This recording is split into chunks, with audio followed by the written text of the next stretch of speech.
Hey there, everybody. Welcome back to PVS Live. I believe this is like episode 8 or 9 now. And I've been gone for like, 3 weeks, 4 weeks at this point. But I am back. I'm in my new space. The move went relatively smooth. I wouldn't say it was just all peaches and keen, but it was easier than I was anticipating for the most part. I have been working quite a bit on trying to get everything back in order. So much of what we end up, moving and packing or whatever, you realize that you just don't need all of it, I guess.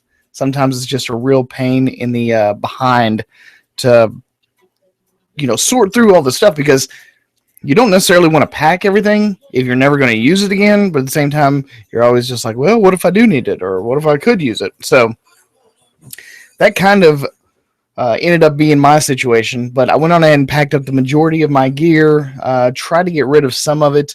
I sold quite a few things so that we just didn't have to pack them, and we actually left quite a bit at the old house and just kind of sold it along with the house.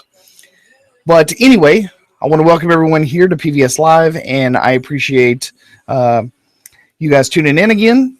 I know, like I said, it's been a while, but things are what they are, and I've been working pretty hard on trying to get everything back in order. I've at least got the recording booth all done up, got all my soundproofing foam installed, got a new radio broadcasting style rig kind of installed in here, and ultimately, at least I can get some video editing done and some, broadcast done and stuff like that, which are the main portion of the photo video show in general. But tonight's show is going to be all about photography fanboys. And this is such an odd topic, but I felt like, it's probably time to have the conversation. And I'm going to start off with the video that I released. I'm not even sure when it was. I'm going to double check right now just so that I don't put out any odd information.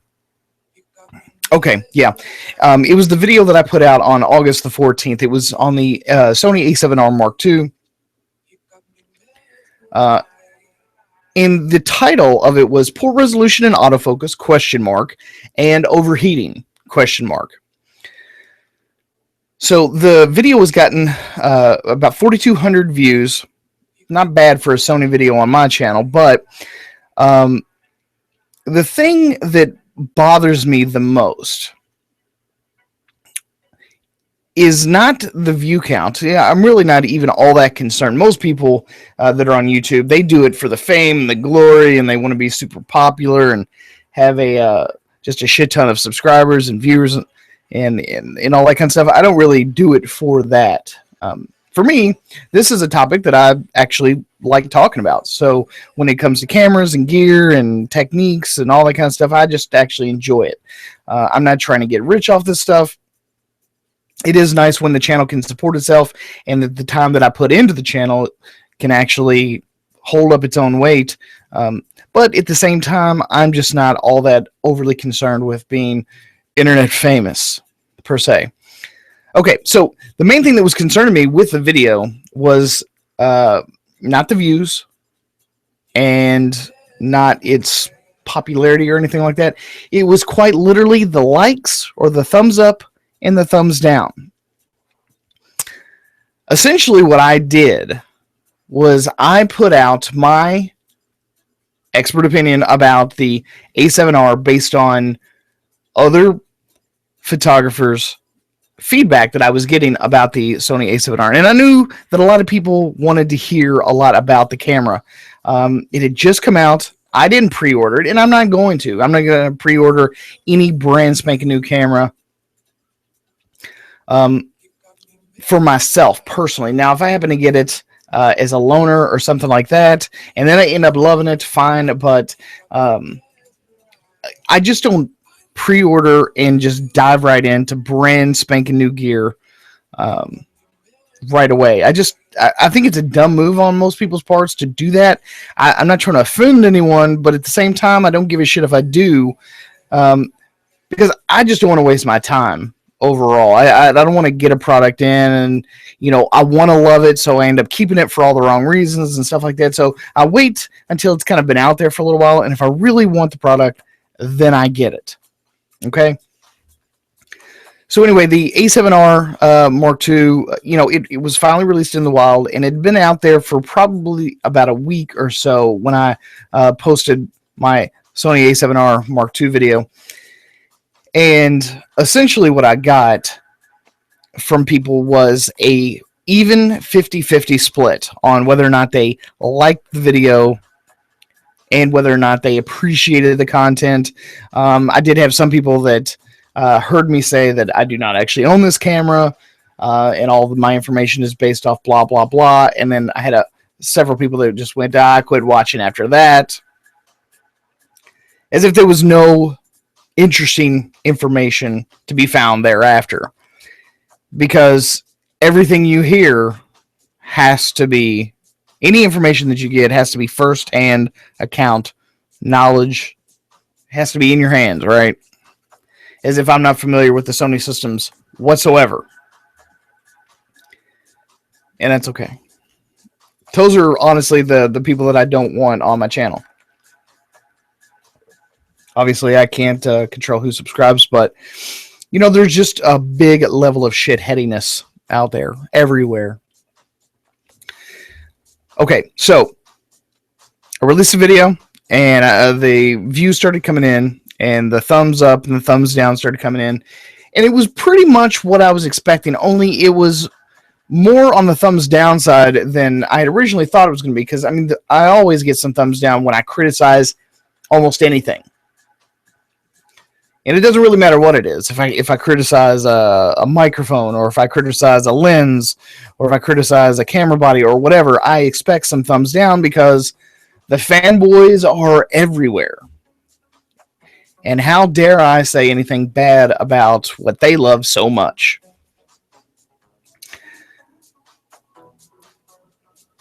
But what ended up happening was, what happened is that I started getting thumbs down, not because they didn't like or dislike the information that was contained in the video. They basically just disliked it because I was criticizing Sony. That's pretty much what it boils down to. Okay. And this is where the fanboy thing comes in at.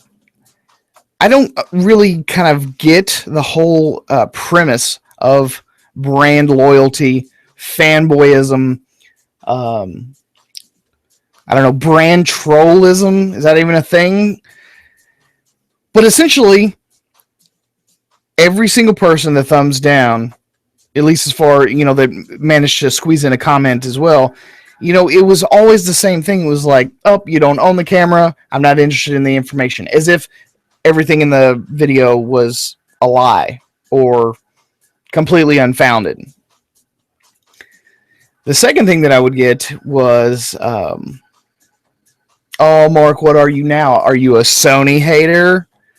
And all this other kind of shit. And to that point, am I a Sony hater? No. I own about 5 of their lenses. I've owned 3 of their camera bodies. And I am currently very much in like with the Sony systems. Now, the exact same thing happened to me 9 months ago when I said that I was going to be swapping from Nikon over to Sony. All the Nikon boys and girls out there, they were mad at me. because I was no longer using their favorite brand of camera. As if I don't like it, then they don't like my content anymore. And to a certain extent, I can see why, because realistically, if I'm not going to be talking about Nikon anymore, and that's what you want to hear about, then you go away, right? So, the whole Sony controversy here lately, and it's happening everywhere.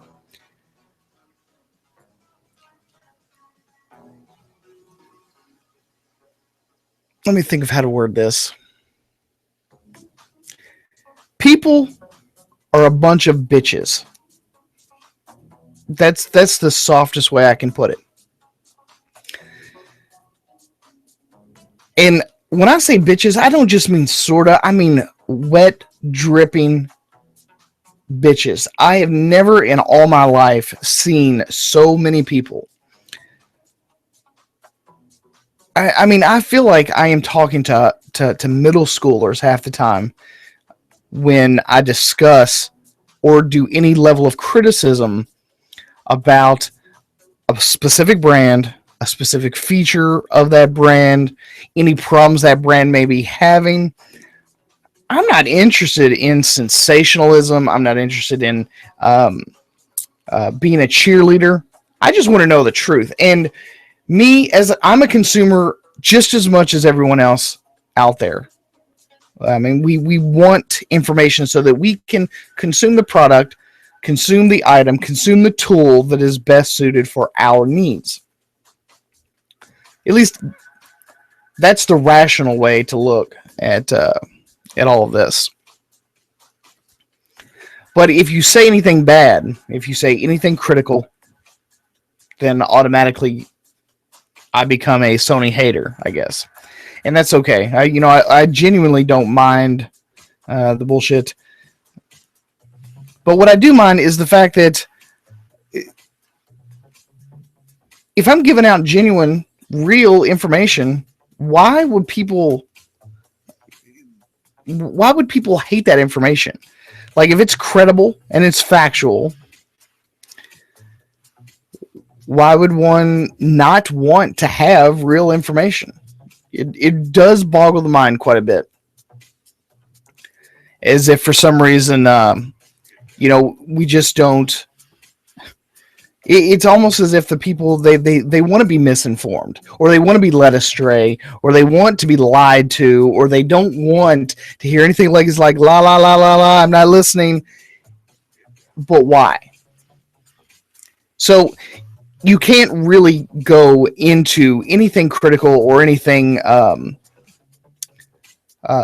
realistic about a system or a camera or anything where people have just massive amounts of brand loyalty. You just can't have any of that, because for the most part, people are just going to ear rape you. They're going to attack you. They're going to say negative things or whatever. And all of that doesn't really bother me. What bothers me is the fact that there are so many brand loyalists out there. They're not really interested in buying the best tool for the job.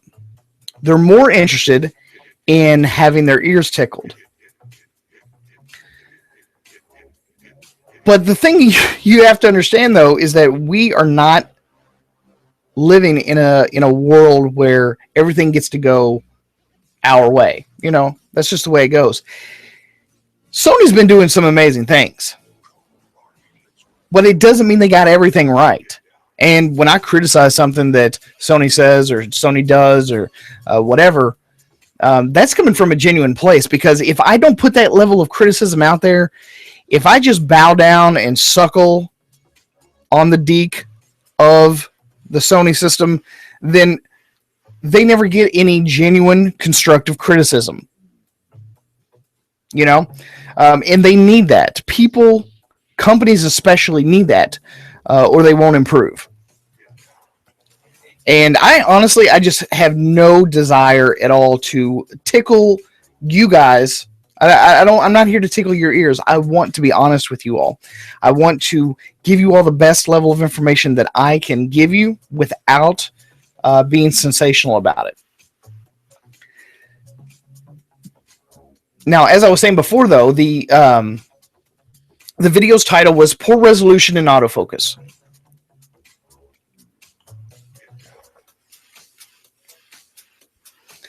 Now, I can't write out a full paragraph in the title of the video, obviously. But the A7R Mark II was, in fact, having some issues with poor resolution and autofocus while in full frame mode when recording video. Right? It's still going on now. Sony's recommendation is that anyone that uses the camera in video mode needs to do it in Super 35 mode. Well, maybe it's just me. I don't understand why I can't use it in full frame mode. Now, I realize that it uses more of the sensor and the whole thing in the business, and they've got some technical issue with it, but, you know, that's not genuinely a fix. But at the same time, it's not genuinely a con either. It doesn't have to be a bad thing. And the other thing that I put in the title was autofocus and overheating. And the autofocusing issue is kind of a big deal. I mean, they almost doubled the amount of focal plane focus dots on that sensor. And to a lot of people's testing, it is absolutely no better than the Sony A6000 right now. It's no faster. It doesn't seem to be any more accurate. And this is in stills mode, by the way. So,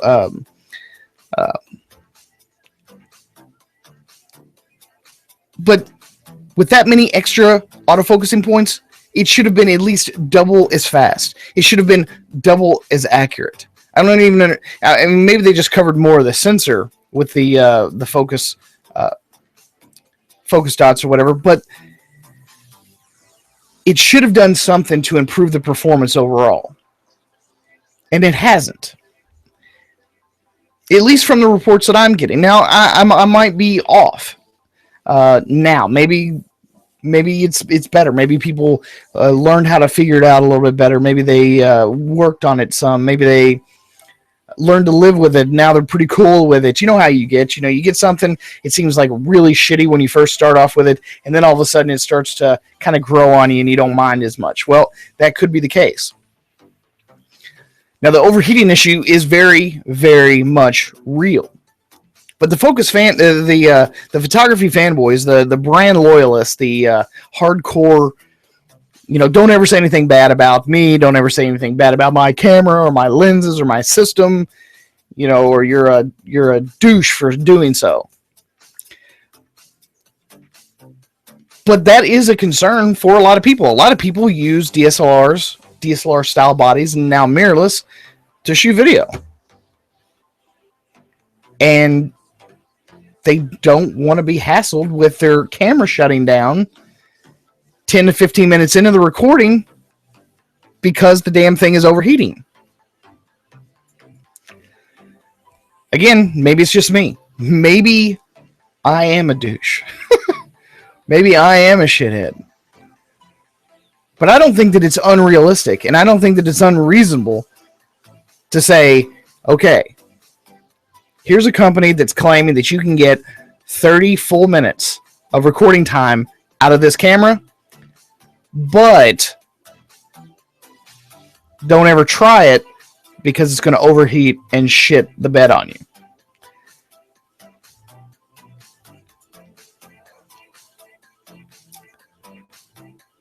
Again, maybe it's just me. Maybe I'm just being too unrealistic. Maybe I'm just being unreasonable. But I don't think I am. I think that a lot of people that ended up buying that camera, I think that a lot of people that have bought a lot of the Sony cameras, if they found things that were just absolutely imperative to their workflow, if it worked correctly and it's not working correctly, then they get out of it, or they send it back, or they stop using it. And a $3,000 investment into a camera, I want my shit to work. If you put a claim on the side of the box that says this thing can record 29 full minutes, but only in 1080p mode, then that's fine. At least you've disclaimered. But don't just go records full 30 minutes and then just stop right there. It has to be an honest claim, or else you're full of shit. And then people start having a problem trusting you. People start having a problem believing anything that you say if you leave details out. And I know that marketing doesn't work that way, but that's where we come in. As YouTube reviewers and YouTube personalities, we get a hold of the gear, and sometimes not, but we take that information and then we relay that information to people that will be interested in that info. And I do genuinely believe that the 50% of the people that thumbs up that video actually appreciated the fact that I was bringing those issues to the fore and putting them out there so that you could actually make an informed decision. I think that's what information is all about. I'm not here to sell Sony's gear for them, but I know that a lot of people watch this channel because I talk about Sony gear, because that happens to be the system that I'm in right now. And should I ever stop using Sony gear? There's probably a very good chance I'll lose all my Sony fans out there. You'll be mad at me because I found the next best new thing.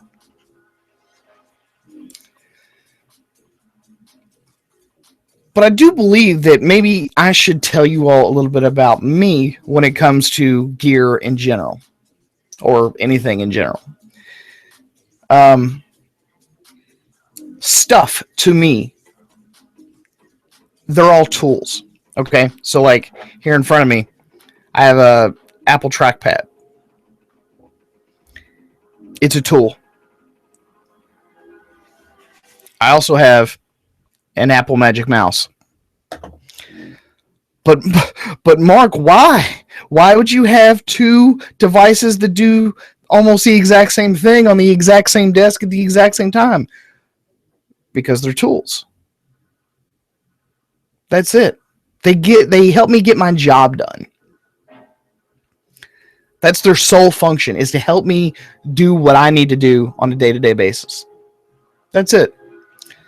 I'm not going to favor one over the other because I like to use two different things for two different types of work. And that's the exact same way that I look at both my cameras and my lenses. I think that cameras, especially camera bodies, are just tools. Some of them are extremely capable at video, much more so than other brands. Some of them are much more capable at stills, much more so than other ones. So if you're going to do both photo and video, much like I do, then I'm going to get the tools that I need to get those jobs done. And I don't generally care who makes them. I'm not a brand loyalist. But it seems like I'm always having this conversation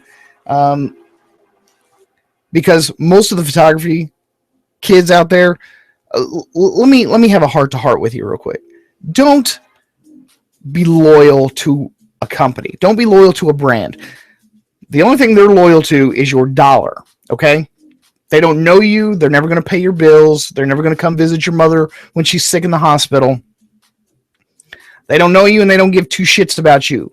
Don't defend a brand. Don't defend a company that you don't even know, because they don't know you, and they don't give any squirts of shit about you.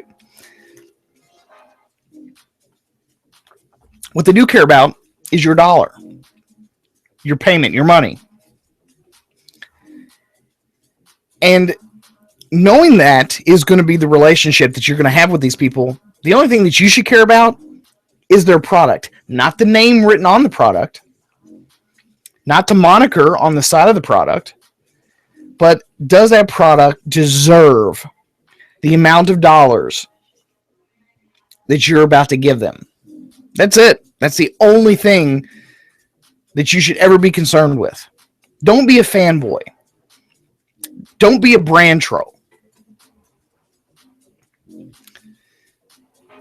And that's the reason no company will ever sponsor me, because I will not bow down and suckle on the dick of some, corporate PR team.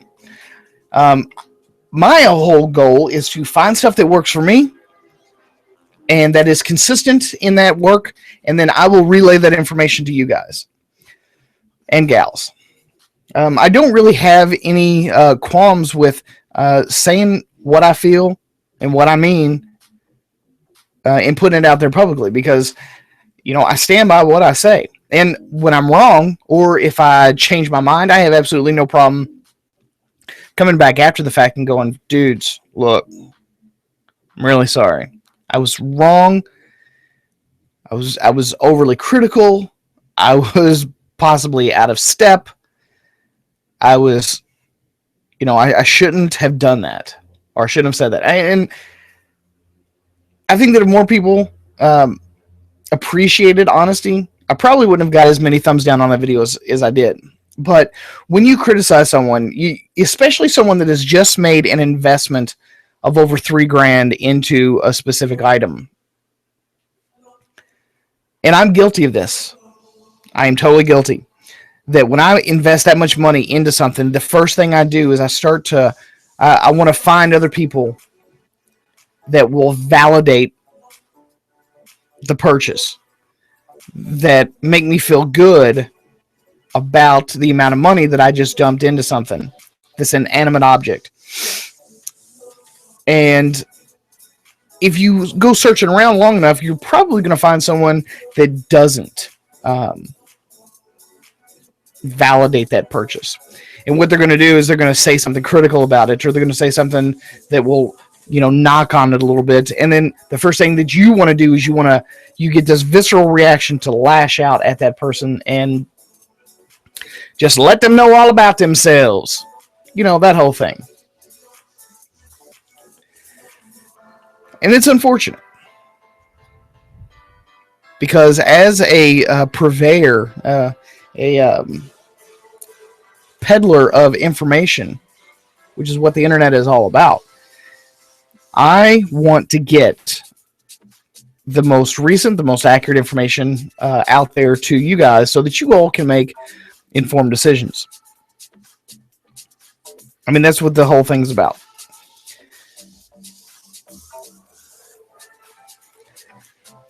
Unfortunately, too many people are more interested in defending an idea, a concept, defending a love affair that they maybe have with that particular brand or whatever, but it doesn't make the problem go away. What makes a particular problem going away, like poor autofocus, overheating issues, or resolution issues, what makes that kind of stuff go away is criticism. Loud, vocal, pertinent, and well presented criticism. Side-by-side tests, comparisons, reviews, commentary, all that kind of stuff. Because no company wants bad press. No company wants anyone saying anything bad about their products.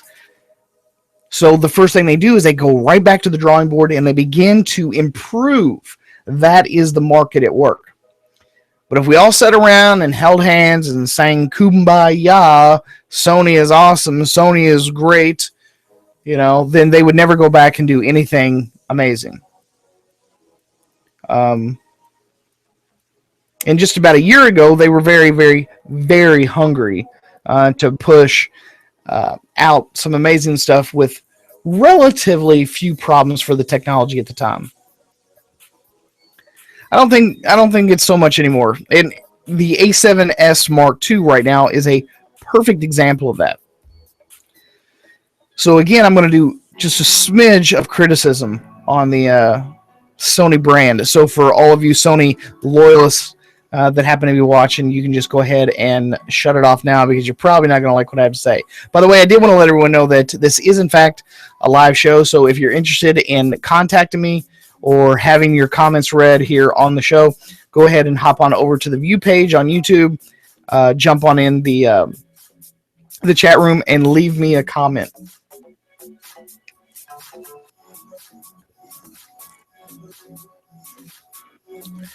Okay. So the A7S Mark II, it was just announced 2 days ago. An amazing, amazing camera on paper. The spec sheet, sexy as hell. I'm loving the spec sheet. But there are a few things on that spec sheet that I do not like. The fact that they didn't upgrade the sensor. I mean, it quite literally is a recycled sensor from the A7S, which was, 18 months ago? So no innovation in the sensor technology, which is unfortunate. The ISO is exactly the same. It's not necessarily a bad thing. I mean, to a large extent, I can almost see why Sony would do that. They quite literally have the low light king with what they had 18 months ago. And nothing's caught up yet, so, why innovate? But I'll just go ahead and say it now that I don't think any of us that were even kind of sort of possibly thinking about investing in the Sony A7S Mark II, I know that they don't want to see that exact same sensor in the next refresh of the Sony A7S. I know that I don't. I want to see something new. I want to see something different. I was actually hoping, quite literally, that Sony would maybe dump some of that backside illumination technology into that sensor. But they didn't, even though I was really hoping for it.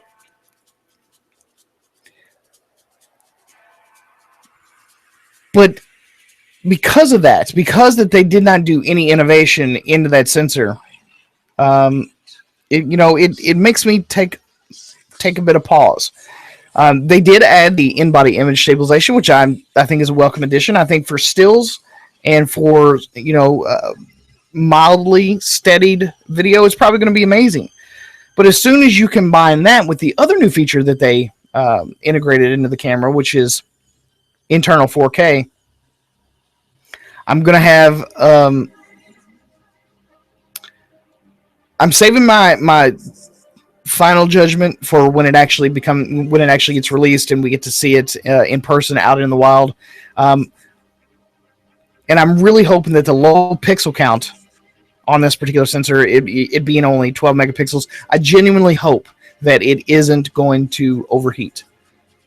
But like I said in my announcement video, that I believe that it probably will, especially if it has the in-body image stabilization turned on. But to be honest with you, I can't see why anyone would turn it off. It could only make things better. So it's not like that feature is ever going to make your video look worse. But again, maybe it's just me. Maybe I'm being overly critical. Maybe I'm expecting too much or whatever. But I want to say these things because these are some things that I would like to see. There have been a couple different cameras that Sony has released just in the last 6 months that I wanted to buy when I heard the announcement. I really wanted to purchase it when I first got the info. The A7R has its issues. I'm mainly a video shooter now, but I was much more so a still shooter several months back. But the A7R, it still doesn't seem like it's going to be a bad choice if I decide to go with it. The problem is that Sony is quite literally cranking these cameras out so fast that you lose half your investment after a year. I mean, right now you can pick up an original Sony A7S for quite literally like $1,700, and it's only going to get lower when it actually releases in October, November. So if you're looking for some super low light shooting, wait until the next one gets released. And that's my recommendation. I am absolutely 100% not trying to sell the Sony brand. I'm trying to sell you all information. I'm giving you all information so that you can make the best possible buying decision when it comes time. Here's another thing. I almost never buy new. It devalues too fast. I have absolutely no interest in losing money. And again, that's another reason why nobody is ever going to sponsor a person like me, because I'm not going to, sell hype. I'm going to give you information. Okay, hype is for other people that have big hairdos or they're very angry or whatever. Like, I'm not selling hype at all.